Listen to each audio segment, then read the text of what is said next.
Welcome back to Klepper's Corner, Today in History. Today we're diving into February 23rd, a date that apparently decided it wanted to speedrun human civilization. If you woke up thinking this was just another day to argue with strangers online or wonder why your phone is suddenly listening to you, think again.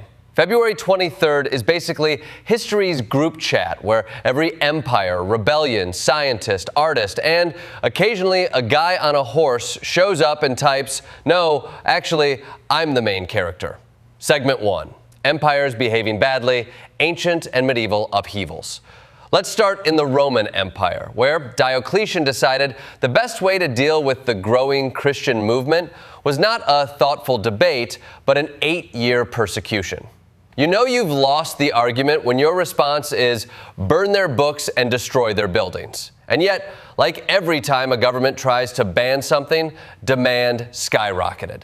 Christianity went from upstart fringe group to coming soon to a state religion near you. A couple centuries later, Justinian is rebuilding half of Constantinople after the Nico riots. And, like every leader who refuses to let a bad Yelp review ruin his reputation, he builds the Hagia Sophia. Nothing says, "I'm still in charge," like a building so massive it becomes the architectural equivalent of screaming, "I'm fine," into the void. Over in Persia, the Sasanian Empire collapses after Khosrow II is overthrown, which is what happens when you spend decades fighting Byzantium like it's an extended custody battle over the Near East. The resulting power vacuum becomes the fast lane for Islamic expansion, proving once again that when empires fight, the map changes. And in China, Empress Wu Zetian, history's all-time champion of breaking the glass ceiling via sheer political force, is removed from power. She expanded borders, promoted Buddhism, revolutionized bureaucratic exams, and the minute she gets sick, the palace goes, "Great, patriarchy it is."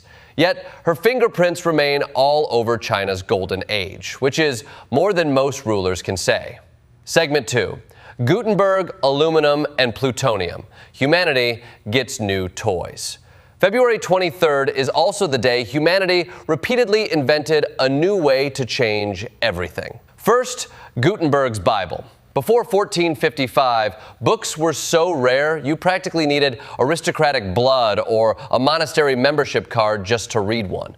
Gutenberg says, "What if information didn't have gatekeepers?" And suddenly, Europe is flooded with text, ideas, and pamphlets complaining about everything. Congratulations, you just invented the internet, but with worse kerning. Fast forward to 1886. Charles Martin Hall is in his woodshed, casually inventing the method that turns aluminum from a luxury metal into the backbone of airplanes, skyscrapers, and energy drinks. This man basically turned what was once the jewelry of emperors into the thing you throw away after finishing your soda. And then there's plutonium.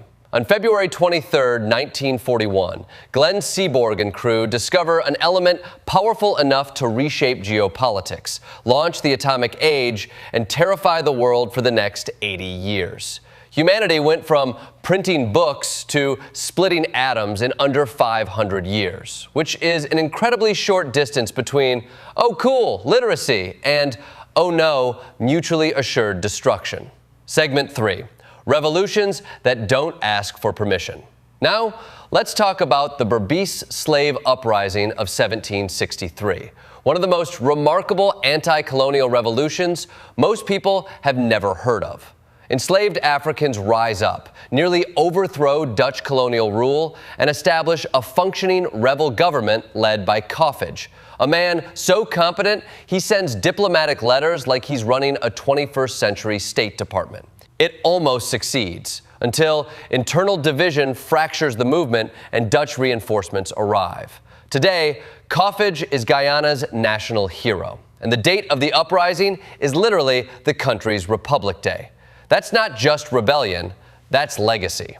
Jump to 1917 Russia, where the February Revolution kicks off on February 23rd with a warm day, a bread shortage, and thousands of women saying enough. They go from marching to igniting a revolution so fast it makes modern protests look like warm-ups. The Tsar orders troops to fire, The troops join the protesters instead, and within a week, the Romanovs are out of a job. February 23rd, when a weather anomaly, a war, and a failing monarchy combine into one giant Control-Alt-Delete the empire moment.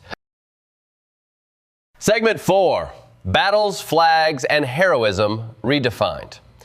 In 1836, Santa Anna arrives at the Alamo on February 23rd, kicking off the most mythologized siege in American history.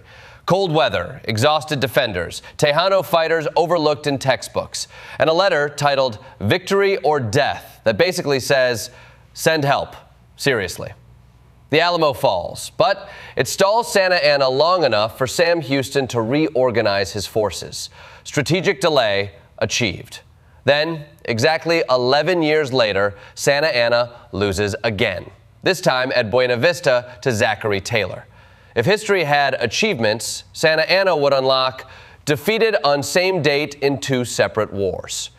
And then we climb Mount Suribachi in 1945. February 23rd produces 2 flag raisings and 1 photograph that becomes the visual shorthand for American sacrifice. 6 men, a battlefield, a camera at the right moment, the kind of accidental iconography that nations cling to in moments of exhaustion. And behind that iconic image, misidentified Marines, decades of confusion, and the kind of survivor's guilt no photograph can capture. Segment 5, Saving Lives and Standardizing the World. February 23rd, 1954. Jonas Salk begins mass polio inoculations on school children in Pittsburgh. This is the moment humanity says, we can outthink viruses. Millions participate in the trials. The vaccine works. Polio cases plummet. Scientific rigor becomes the hero, and Salk becomes the rare medical researcher who doesn't try to patent his discovery, leading to countless kids not ending up in iron lungs. Good job, science. On the institutional side, February 23rd keeps busy. In 1905, the Rotary Club launches the modern service organization model.